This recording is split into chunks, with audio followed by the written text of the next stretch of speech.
to Media Mayhem. He's the host, my dad Mark. Hi everyone, and welcome to the second episode of Media Mayhem. My name is Mark C. Scott, and this is a podcast where we talk about television, streaming, online video, and more broadly about the mayhem that is the media industry. In this episode, we're going to discuss, can the internet ever handle a Super Bowl audience? Where is live streaming heading and where could it potentially be going? Also, Netflix is testing a price hike in Australia. We also want to talk about the massive audience growth in eSports and also TV for your dog, so stay tuned. So we always talk about the yearly event, the Super Bowl, and the mass audience, and also the 30-second ads that we see, or the very short ads that we see during the game. So in the most recent Super Bowl, Fox was reporting that 111 million people tuned in. It's the fifth most watched TV event in the US. The most recent Super Bowl also delivered a massive online audience of 1.72 million people. Now, Fox are reporting this as being a massive increase on their stream the last time, which was in 2014. Even as in Australia, we're getting massive audiences that engage with the Super Bowl. 2 million viewers roughly, live streams of just under 200,000. This is what Channel 7's reporting. But could we potentially see a live stream that's done online gain the audience of 111 million people? Or more frankly, is the technology there that is able to support that? Colin Dixon, who some of you may know from nScreenNoise, hosted a panel at the Entertainment Technology in the Connected Age conference during this year, so 2017, and he asked some industry guests whether online could handle this large-scale audience or not, whether that's now or into the future. And I think some of the responses that he got were interesting. So the staff member from Verizon said that when devices have multicast antennas built into them, it's not going to be a problem.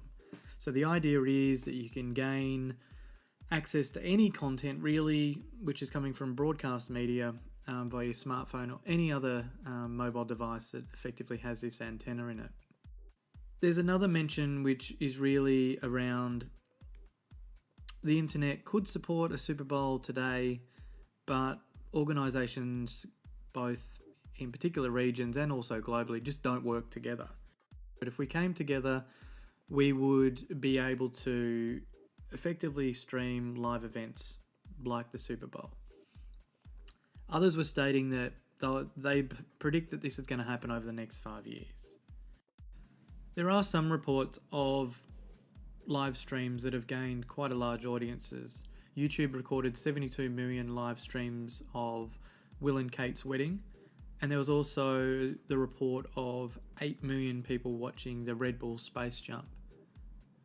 But I think one of the fascinating things here is what impact does this have on the way that broadcasters across different regions would be put into the mix? And we use something like the Super Bowl as an example. Will we see it similar to the way that the Olympic Games are broadcast, where effectively this is done in-house and the broadcasters add their own branding and their own host to the broadcast? So therefore, for something like the Super Bowl, it's in-house, it's NFL branded, and they just slowly bring that out to the other broadcasters and on a global scale.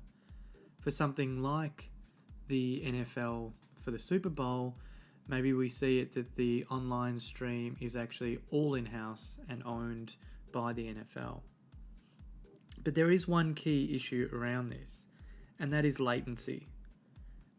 This is going to be one of the major problems for live streaming, particularly for things like sport, where we want to make sure that we're up to the very second of the game, particularly for big games, grand finals and things, as we've mentioned, for the Super Bowl.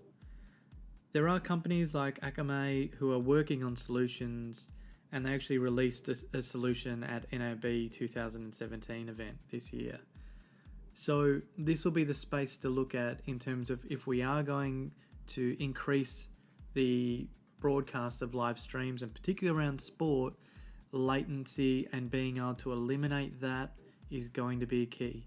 No one is going to watch live sport streamed and have buffering occur.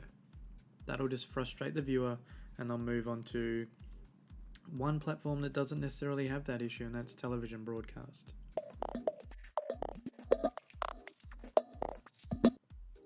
So one other thing I want to talk about is live streaming. Where is it at the moment, and potentially where it could go? In the US, a majority of young people have watched live streaming video according to UBS. And this study in particular found that 63% of US internet users aged between 18 and 34 had watched live video. I think the other interesting fact from this report is that a large percentage are actually also creating the content. And so between 13 to 17, whilst 53% had watched a live stream, 32% had also actually created their own live stream.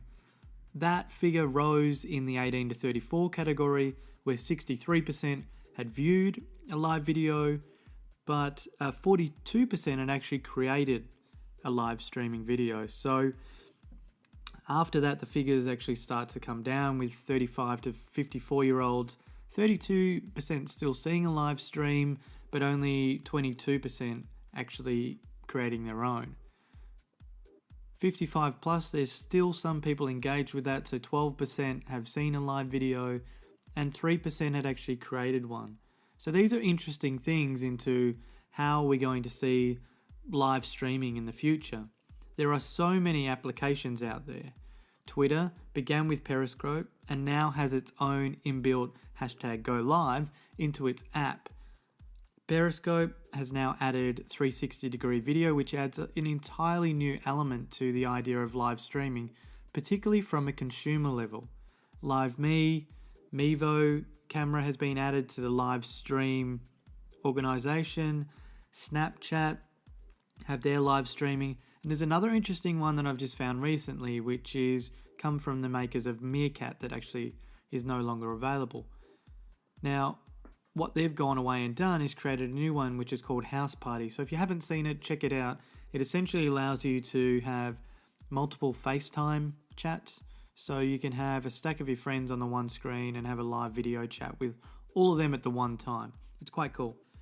I think the other interesting point to keep in mind is, how do we see live streams? Are they engagement, communication? Are they entertainment? Or are they both? And how will social media be in the future, particularly video?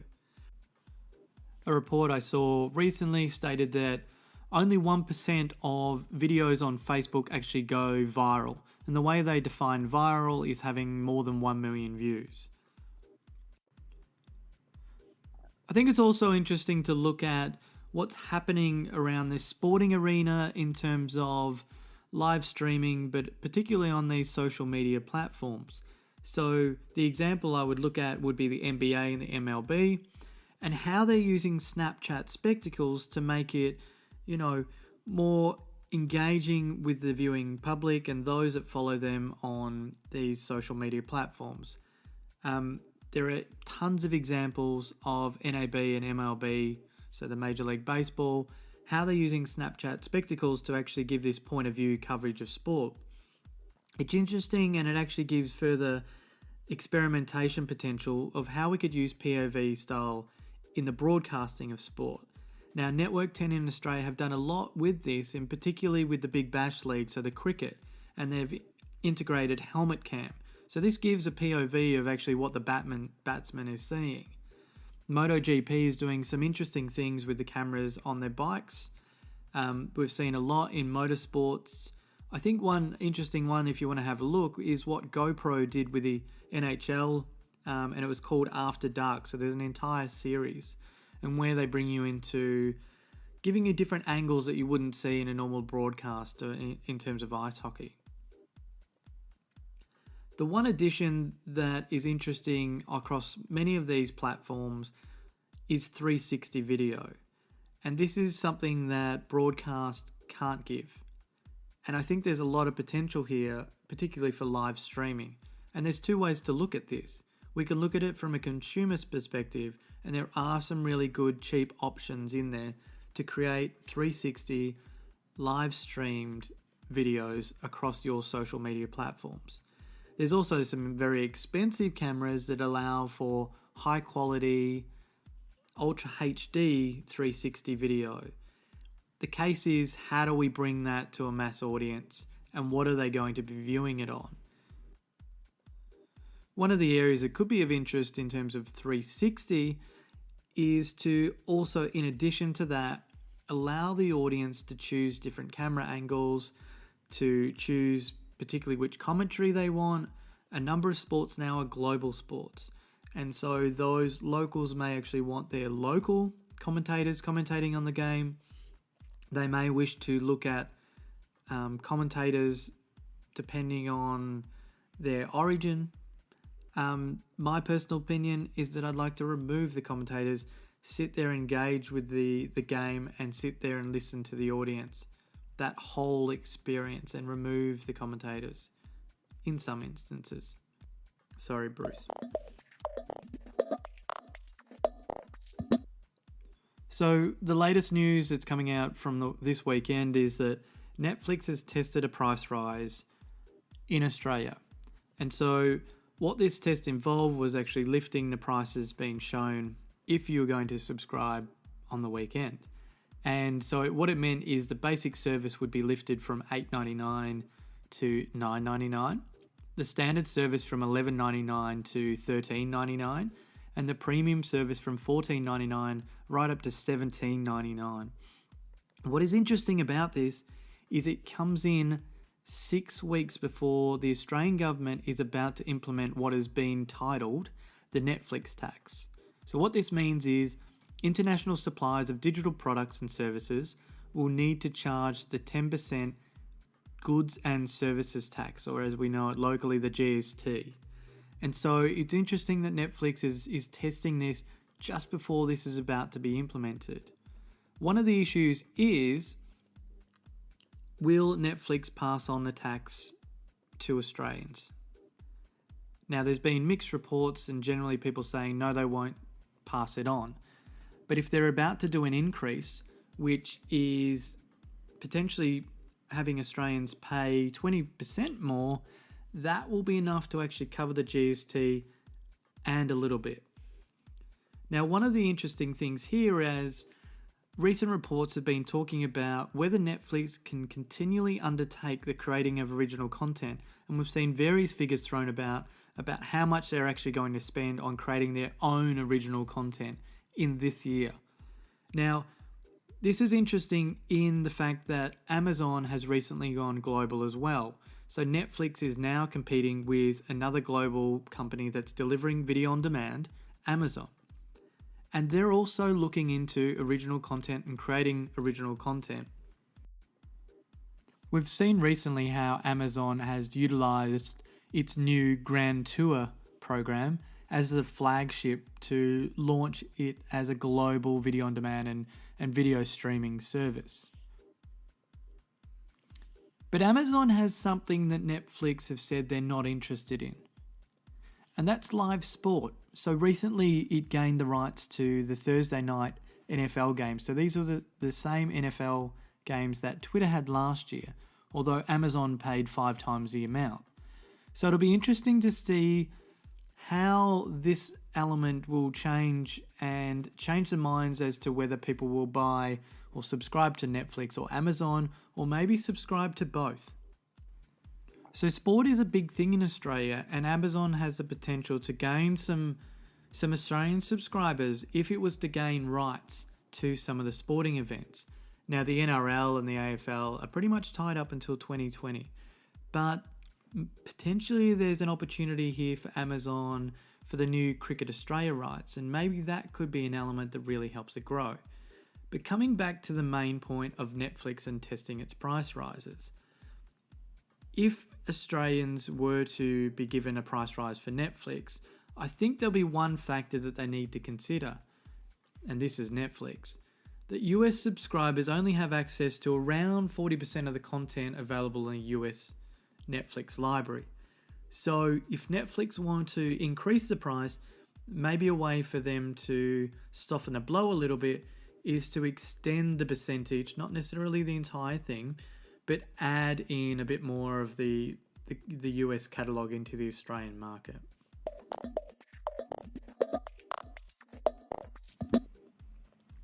In the previous episode, I spoke about the AFL, so the Australian Football League, and its interest in eSports. And there was two reasons for this. Recently, it's acquired one of the sports stadiums in Melbourne, being Etihad Stadium, and also wanting to have maybe some of its clubs involved in having its own eSports clubs. And so some tying in together there. But I saw an interesting article on advancedtelevision.com, and it was talking about this video market boom of esports. What was surprising to me is the total hours viewed within this area, so esports, exceeded 6 billion globally in 2016. And this is actually going up, so it went up 19% from 2015. China is the largest market in this space, and it accounts for almost 60% of all viewing from last year. And so the number of video streams that were delivered in China alone was 11.1 billion in 2016. This is compared to North America, and it has the second largest market, and it had 2.7 billion video streams during that year. So it's a really interesting space. I think one of the interesting comments that was made within this article in particular is by Dan Cryan. So he's the Senior Director of IHS Market, and they're the ones that completed the report. He made the statement that the rise of esports provides some valuable lessons for channels and programmers more broadly. He said, in particular, it demonstrates the value of aggregating audiences globally, rather than the more country-specific approach that defined much of traditional television business, and he is definitely on the money. This is something that I've been talking about for some time, the idea of a niche mass audience. So when we look at traditional television broadcast, particularly in a small country like Australia, they're trying to deliver programs that get a mass audience. So it has to have a broad reach, a broad appeal. For programs like esports, they're not things that we would see on traditional free-to-air broadcasting. But if you're able to stream that and get small amounts of audiences across the globe, all of a sudden you have access to a niche mass audience. And so you're still getting that mass audience. It's just on a global reach. And this is something that Netflix has done quite well, and is probably one of the reasons why it's so successful, is it's delivering potentially niche audiences content. Content that they don't get over free-to-air broadcasting. Potentially content that they may get on pay television and subscription TV, but that's not something that many Australians are really engaging with. We have around a 30% penetration rate of pay TV. So Netflix, Amazon, these sorts of streaming services allow Australians to get access to this niche content and at a very different pricing bracket. So it's going to be interesting to see not only where esports goes in the future, but also how broadcasters take on this idea of niche mass audiences into the future. So, do you have a dog? Do you leave them at home and think, well, I reckon they're pretty bored? Or are you one of those people who leave on the radio or the TV for them to make sure that they feel like someone's at home? If you're one of those, I have some good news for you. Some of you may have heard of it. It's Dog TV. Yes, Dog TV, and it's a dedicated dog channel.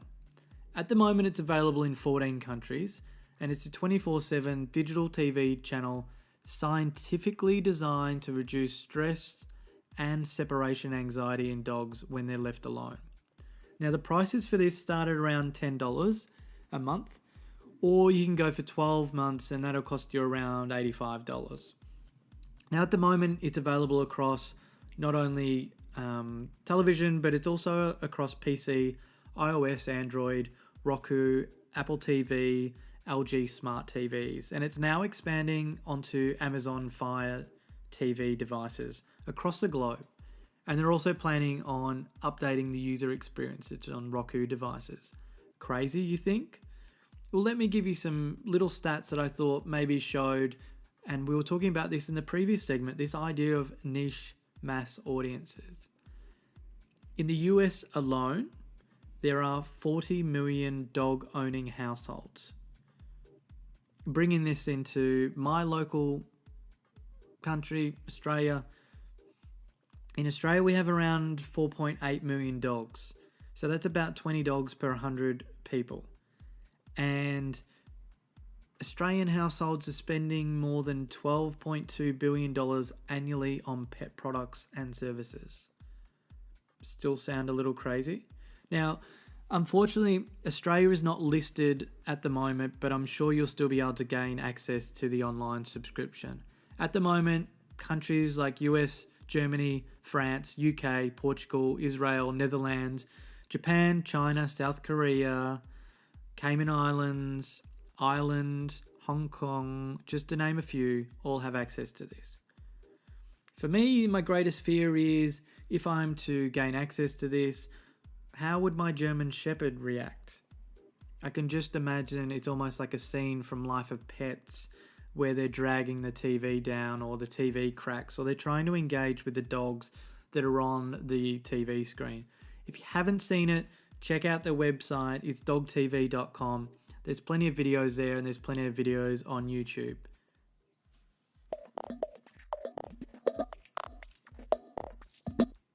So that brings to a close another episode of Media Mayhem. Make sure to share your comments about the topics we've discussed. Please share any other topics that you want me to talk about in future episodes. And you can use the hashtag Media Mayhem Podcast. Please also check out an opinion piece I wrote about Twitter's future on Fortune magazine. You can find me on Twitter, Mark_C Scott. Thanks for listening. Remember to subscribe. I'll catch you next episode. See ya.